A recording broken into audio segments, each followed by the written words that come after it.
Il y a eu dans l'histoire de l'humanité 4 titans qui ont eu plus d'influence sur les hommes que n'importe quel autre être humain.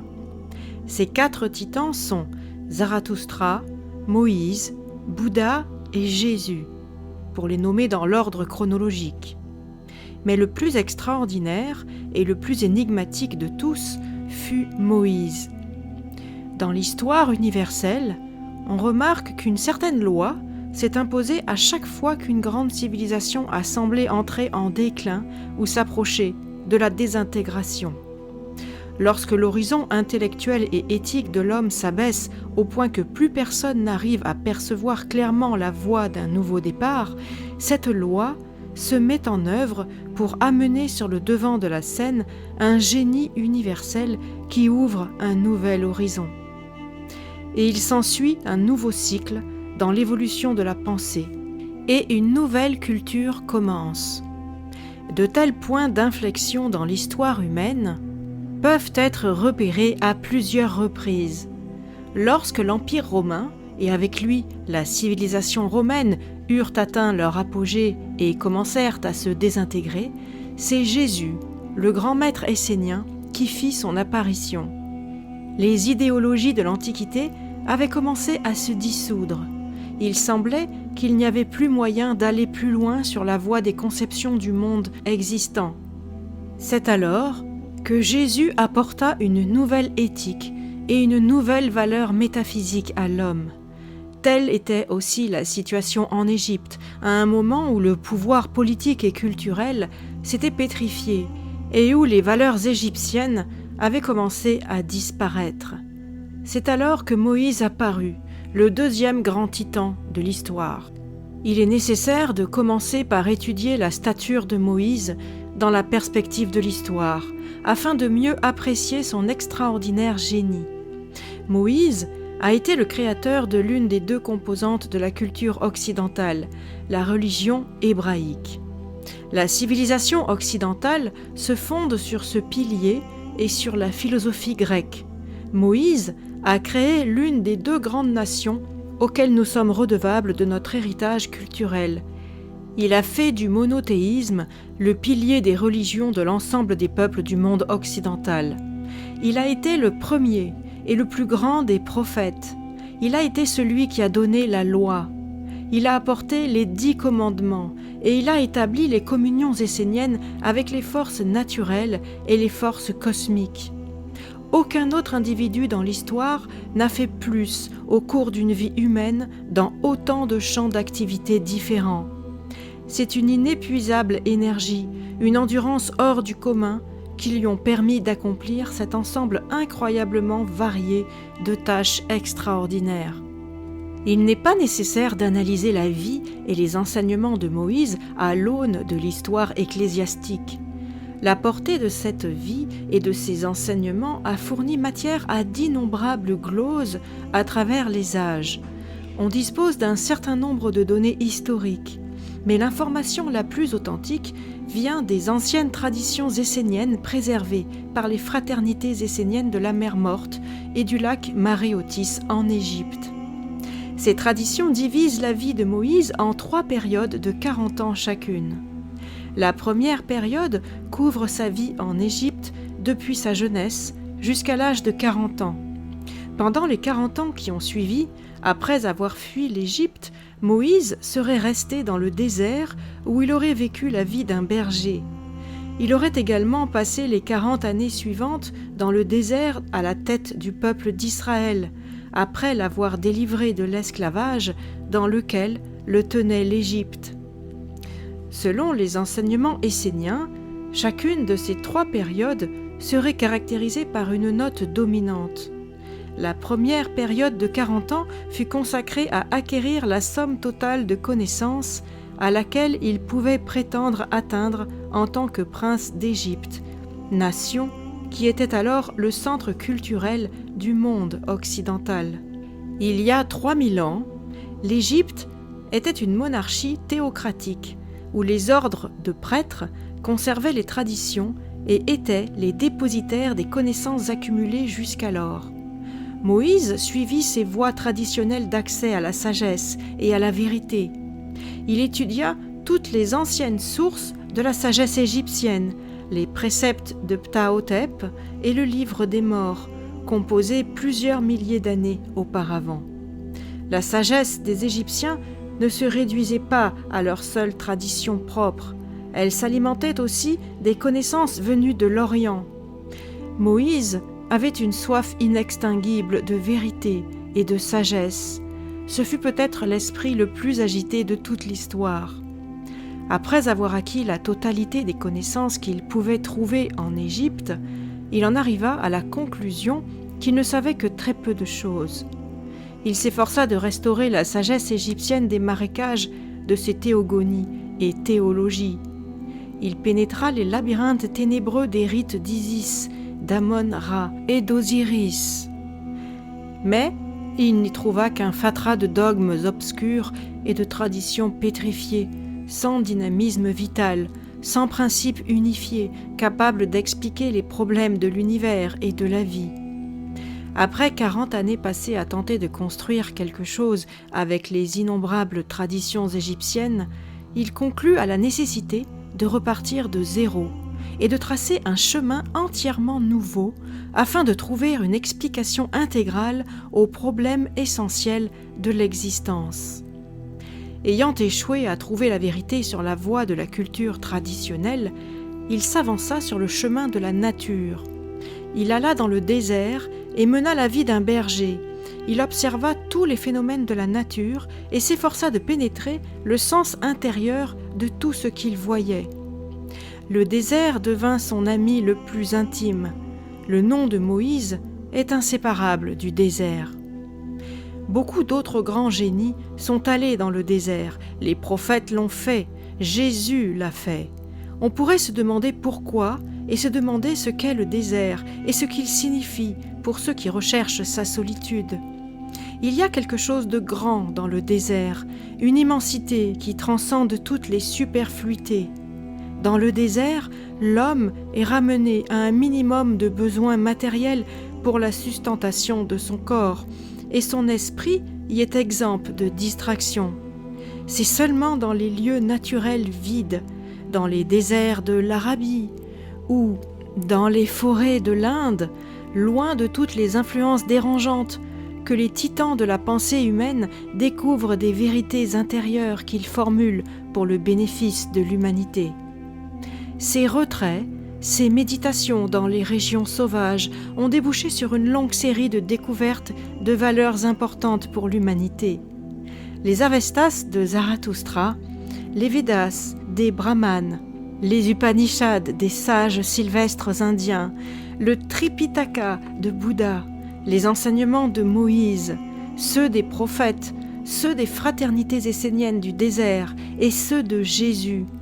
Toutes ces œuvres ont été le produit de périodes de contemplation et de solitude, loin des habitations des hommes. Dans la deuxième période de 40 ans de sa vie, tout en s'adonnant aux modestes occupations d'un berger perdu dans l'immensité du désert, Moïse a recherché ce quelque chose dont son intuition lui disait qu'il devait exister au-delà de la diversité des phénomènes. Il s'efforça de pénétrer l'essence même de la nature.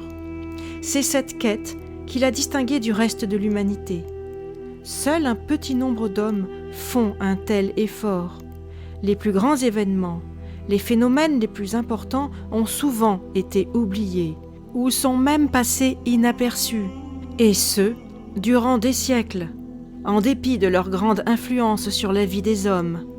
La loi de la pesanteur en fournit un exemple. Des millions d'hommes, partout dans le monde, ont vu une pomme tomber d'un arbre, mais c'était pour eux un phénomène dépourvu de toute signification. Il a fallu le génie pénétrant de Newton pour y déceler une loi universelle et un pouvoir invisible à l'œuvre dans ce simple événement. Et il en a déduit la loi de la pesanteur, autrement dit la loi, le pouvoir qui gouverne le mouvement de tous les corps célestes dans l'espace cosmique infini. De la même façon, Moïse a fait une découverte encore plus importante au regard de son influence sur le reste de l'histoire humaine, en particulier celle du monde occidental. Moïse a découvert la loi, non pas une loi créée et promulguée par un monarque ou un corps législatif, mais une loi qui était la totalité des lois, la loi même.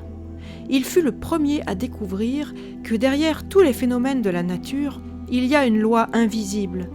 Puis, il en vint à l'idée de la totalité des lois, et il donna à cette totalité le nom de loi, avec un L majuscule. Il vit que cette loi était la somme des lois qui gouvernent toutes les manifestations de la vie et l'univers. Il ne s'essaya pas à l'exposé analytique minutieux et circonstancié de ces lois, comme le voudrait notre civilisation scientifique actuelle, mais il établit la notion de la loi unique et la notion de l'incarnation de la totalité des lois gouvernant l'univers en cette loi unique. Après avoir fait cette découverte, il décida de consacrer le restant de sa vie à la réalisation et à l'application de la loi. Il voulut mettre l'humanité en harmonie avec cette loi. Le mot de loi se trouve dans les textes ésotériques, dits apocryphes des traditions esséniennes. Mais dans les textes exotériques, autrement dit officiels, ecclésiastiques, ce mot a été remplacé par celui de « seigneur ». Dans certaines traditions esséniennes tardives, la notion abstraite de la loi est toujours accompagnée par l'image d'un arbre. Le symbole de l'arbre est présent dans d'autres grandes traditions. Bouddha a eu sa révélation des 4 nobles vérités sous un manguier. La découverte par Newton de la loi de la pesanteur est liée à un pommier, et Moïse, de même, a reçu sa grande révélation à l'ombre d'un arbuste du désert, le buisson ardent. L'arbre est ainsi devenu un symbole universel. Les traditions esséniennes font une large mention de l'arbre de vie qui représente la loi elle-même. L'arbre de vie essénien avait 7 branches au-dessus du niveau du sol et 7 racines en dessous. Chacune de ces 7 branches représentait un pouvoir spirituel invisible, et chacune de ces 7 racines représentait une force naturelle visible. Le centre de l'arbre de vie essénien était occupé par une figure humaine, selon les trouvailles archéologiques à partir desquelles ces traditions esséniennes ont en partie été reconstituées. L'homme était représenté assis, une moitié de son corps au-dessus du niveau du sol et l'autre moitié au-dessous, de telle manière que la partie supérieure de son corps s'insérait dans le tronc de l'arbre, ce qui dénotait son appartenance aux pouvoirs invisibles de l'univers, tandis que la partie inférieure de son corps était située au niveau des racines, ce qui dénotait son appartenance aux forces visibles de la nature. C'est de cette manière qu'était symbolisée l'ambivalence de la nature humaine, relevant pour une part du monde matériel et pour une autre part les impondérables immatériels de sa conscience, du royaume spirituel. Selon les traditions esséniennes, le buisson ardent, qui est apparu à Moïse, est un symbole qui représente 2 aspects extrêmement importants de la vie universelle, la chaleur et la lumière. La chaleur du feu est au fondement de la conception du monde que l'on trouve dans le Zend-Avesta de Zarathustra. Il représente le feu de la vie, ou, en langage contemporain, la vitalité. La lumière du feu représente la sagesse par opposition aux ténèbres et à l'ignorance. Le manque de lumière représente le manque de sagesse. Le feu, dans ces 2 aspects symboliques, le feu de la vie et la lumière de la sagesse, est l'arbre de vie, qui symbolise l'univers matériel et immatériel, constituent ensemble une mise en abîme du macrocosme, autrement dit de l'univers. Ils expriment l'idée essénienne, selon laquelle l'homme, situé au centre de l'univers, draine sa vitalité de toutes les forces présentes dans le cosmos. C'est par cette révélation d'une nouvelle conception de la vie et de l'univers, dans le désert, que se clôt la 2e période de la vie de Moïse. La découverte de cette immense vérité, la loi de la vie et de l'univers, fut un accomplissement extraordinaire, obtenu très péniblement. Mais avoir découvert une telle vérité et ne rien en avoir fait aurait été encore plus pénible. Moïse sentit brûler en lui le même feu qui brûla dans tous les prophètes d'Israël. Tous, ils durent aller plus loin et dire aux hommes la vérité et la loi.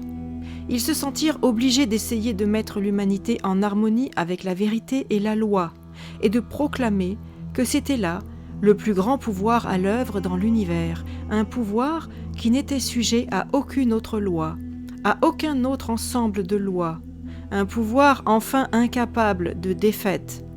Une plante, un arbre, un corps humain, un système solaire, tous ces êtres avaient leurs propres lois, mathématiques, biologiques ou astronomiques. La somme de toutes ces lois à l'œuvre derrière l'univers matériel et régissant le mouvement de toutes les choses, voilà quelque chose d'éternel et d'indestructible.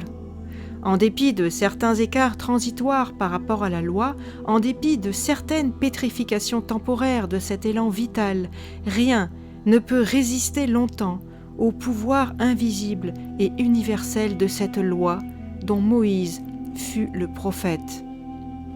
Cette conception de la loi, telle que formulée de manière universelle par Moïse, a par la suite été interprétée par les autorités ecclésiastiques comme un simple monothéisme. Des dogmes furent empilés les uns après les autres sur le principe fondamental de vie qu'il avait établi, et sur la vérité fondamentale de la loi. Il est arrivé la même chose avec toutes les religions. Les enseignements que Jésus donna au 1er siècle avaient très peu à voir avec les centaines d'églises et avec les milliers de dogmes qui se sont affrontés en son nom. Bouddha ne se reconnaîtrait pas dans les superstitions des lamaseries tibétaines, les roues du pénitent et autres pratiques qui sont venues se surrajouter à son profond système de pensée métaphysique et éthique. De même, Zarathustra serait ébahi de l'étroitesse de l'interprétation que les Parsis font du feu de la vie, car il avait dit que ce terme se référait à la vitalité et que le feu de la vie devrait être entretenu dans les cœurs des hommes, nourris seulement de substances pures. Mais les Parsis crurent qu'il parlait d'un feu visible, et c'est la raison pour laquelle ils entretiennent des foyers permanents dans leurs habitations. Moïse aussi serait grandement surpris s'il savait la quantité de dogmes et de soi-disant miracles qui lui sont attribués. Il fut une figure unique, d'importance énorme dans l'histoire universelle, et aucun miracle ne s'imposait pour ajouter à sa grandeur. Puisqu'en effet, il découvrit le plus grand des miracles, la loi universelle, qui montre justement qu'il n'y a pas de miracle puisque tout dans l'univers n'est causé que par une seule loi de cause et effet. Cette découverte surpassait de beaucoup les soi-disant miracles survenus sur toute la planète. La vérité qui se cache derrière ces miracles fictifs, c'était simplement le pouvoir de pénétration de l'esprit de Moïse et ses extraordinaires dons d'observation. Voilà ce qui lui permit d'identifier la loi de cause à effet qui est à l'œuvre dans tous les phénomènes de la nature. C'est pour cette raison qu'il est souvent apparu comme un faiseur de miracles. Quand il retourna en Égypte, après 40 années passées dans le désert, il vit un gigantesque empire élevé sur des fondations fallacieuses.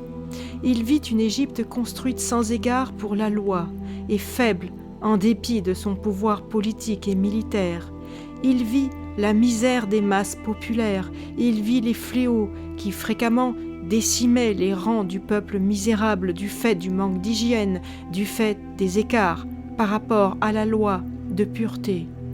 Il vit un grand nombre de gens réduits en esclavage, travaillant durement, parce qu'il n'y avait nulle loi d'égalité en terre d'Égypte. Il vit une religion pétrifiée, saturée de dogmes statiques d'où l'esprit était absent. Un peuple esclave de formalisme, sans vie et de doctrines stériles, tout autant qu'esclave de ses maîtres. Et un corps de prêtres pétrifiés, n'apportant rien de nouveau ni d'original aux anciennes traditions statiques, parce que ne possédant aucune connaissance de la loi de la vie. Les superstitions compliquées de tout ordre qu'il trouva dans les théogonies et les théologies d'Égypte découlaient de l'ignorance des lois de la nature. Partout, il vit la tyrannie fondée sur la force et la violence, faisant chanceler les classes dominantes, les guerriers et les prêtres, pas moins que les masses réduites en esclavage. Il vit que toute l'Égypte était esclave, esclave de l'ignorance de la loi. Et il comprit que l'ignorance était responsable de tous les maux existants. Il réalisa que partout où il y avait de la misère et des maladies, des épidémies et de l'esclavage, les maîtres et les serviteurs étaient également responsables. Il se rendit compte de l'énormité de la tâche à accomplir pour essayer de faire accepter la loi à la fois par les masses ignorantes et par les maîtres arrogants. Il vit se dresser devant lui les mêmes obstacles qui s'étaient dressés devant tous les grands réformateurs, comme toujours lorsque l'idée pure est confrontée à une force opposée, ancrée dans les esprits des hommes et fondée sur la résistance des droits acquis. Lorsque Bouddha prêcha l'égalité des hommes, il se heurta à la doctrine brahmane de la doctrine des castes. Mais au lieu que ce soit le système des castes qui soit mis à bas par la magnifique éthique du bouddhisme, c'est le bouddhisme qui fut chassé de l'Inde pour se réfugier au nord, vers le Tibet. Moïse dut affronter les mêmes obstacles immenses, l'ignorance des masses et le système des castes en vigueur en Égypte. Il fit face au pouvoir du pharaon de la même façon que Jésus fit face plus tard au pouvoir de César. Leur attitude cependant fut quelque peu différente. Jésus prit la position que son royaume n'était pas de ce monde, mais Moïse se décida à établir son royaume dans ce monde, afin que le monde vive en harmonie avec la loi, au moins autant que cela serait possible. Comme il affrontait la puissance politique de l'Égypte, il n'avait d'autre pouvoir pour le soutenir que le pouvoir invisible de la loi, et sa propre capacité à utiliser la loi de cause à effet, pour prévoir des phénomènes qui auraient été imprévisibles sans une telle connaissance. L'observation de la nature, à laquelle il s'était livré avec pénétration pendant 40 ans passés au désert, lui permit de corréler toutes les forces et tous les éléments de la nature d'une manière restée inaccessible aux prêtres de l'Égypte et au pharaon. Moïse mentionna au pharaon toutes les conséquences des écarts commis par rapport à la loi. Il lui montra comment toute la misère, les épidémies, les fléaux et la série de troubles qui se produisaient en Égypte étaient le résultat d'écarts continus par rapport à la loi. Mais le pharaon et les classes dirigeantes d'Égypte étaient aveugles à la logique de Moïse et à ses prédictions. Bien qu'il eût démontré la vérité de ses propos, il ne réussit pas à convertir le royaume d'Égypte à la vérité de la loi, tout comme Bouddha et les autres grands philosophes du monde échouèrent à convertir les masses populaires. Lorsque Moïse se rendit compte qu'il n'arrivait pas à faire changer le peuple égyptien, il se tourna vers un autre peuple résidant en Égypte, le peuple opprimé et réduit en esclavage d'Israël, dont les ancêtres étaient des bergers venus d'un autre pays. Il avait l'espoir de convertir cette minorité et en faisant d'eux une espèce de noyau, d'établir une nation fondée sur la loi. Moïse lui-même était membre de cette tribu, encore qu'il n'a pas été élevé en son sein, mais comme prince à la cour du pharaon. Alors qu'il négociait avec le pharaon, il essaya d'organiser ce groupe d'esclaves en une unité. Il essaya de leur faire comprendre qu'ils pouvaient vivre une autre sorte de vie, une vie de liberté vécue en harmonie avec la loi, une vie incomparablement plus belle que leur esclavage en Égypte. Mais il se heurta à beaucoup d'obstacles dans cette tâche, tout comme il s'était heurté à beaucoup d'obstacles en tentant de convaincre le pharaon, puisqu'aussi bien l'ignorance des esclaves est essentiellement de la même espèce que l'ignorance du tyran, encore que différente d'aspect. Le tyran manifeste son ignorance en défendant ses intérêts et sa position. L'esclave manifeste la sienne par sa peur, la peur du pouvoir du tyran, la peur de l'incertitude que signifie le fait de vivre une vie nouvelle après avoir échappé au présent pénible et douloureux. Moïse réalisa qu'il allait devoir consacrer beaucoup de temps à rééduquer ces gens à des valeurs morales. Une vie quotidienne monotone avait installé en eux une mentalité d'esclave et une inertie bornée qu'il serait difficile de vaincre. Mais il n'hésita pas à entreprendre cette tâche. son génie particulier, les sources inextinguibles de sa vitalité et de son énergie, sa persévérance infatigable lui permirent de créer une nouvelle nation. Et il est la seule figure dans l'histoire universelle à avoir accompli un tel exploit. Plus encore, il réussit à souder ensemble des groupes humains dont les valeurs étaient par nature entièrement différentes de celles des esclaves opprimés avec lesquels il se lança dans sa grande mission. C'est une loi de nature que les cellules du corps humain changent tous les 7 ans et que de nouvelles cellules prennent la place des anciennes. Et comme, dans un certain sens, une génération dans la vie de l'humanité correspond aux cellules dans le corps d'un individu, on peut dire que Moïse entreprit de changer les cellules du peuple d'Israël. Cela lui prit 40 ans. Ce qu'il entreprit, ce fut de renouveler un peuple en une génération, afin de former une nouvelle nation, dotée d'une nouvelle conception de la vie.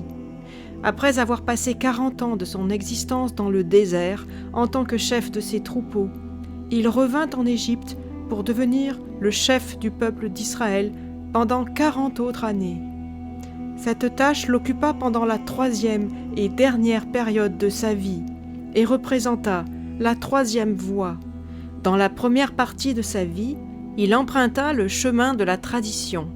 Dans la 2e période, il suivit le chemin de la nature.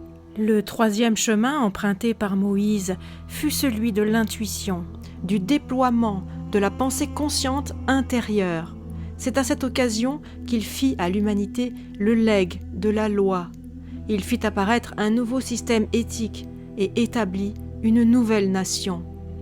La 3e période commença avec l'exode des Israélites d'Égypte. Elle continua avec le don de la loi au bas du mont Sinaï, et elle finit au moment où Moïse quitte définitivement la scène de l'histoire sur le mont Nebo, une fois qu'il eut atteint l'âge de 120 ans.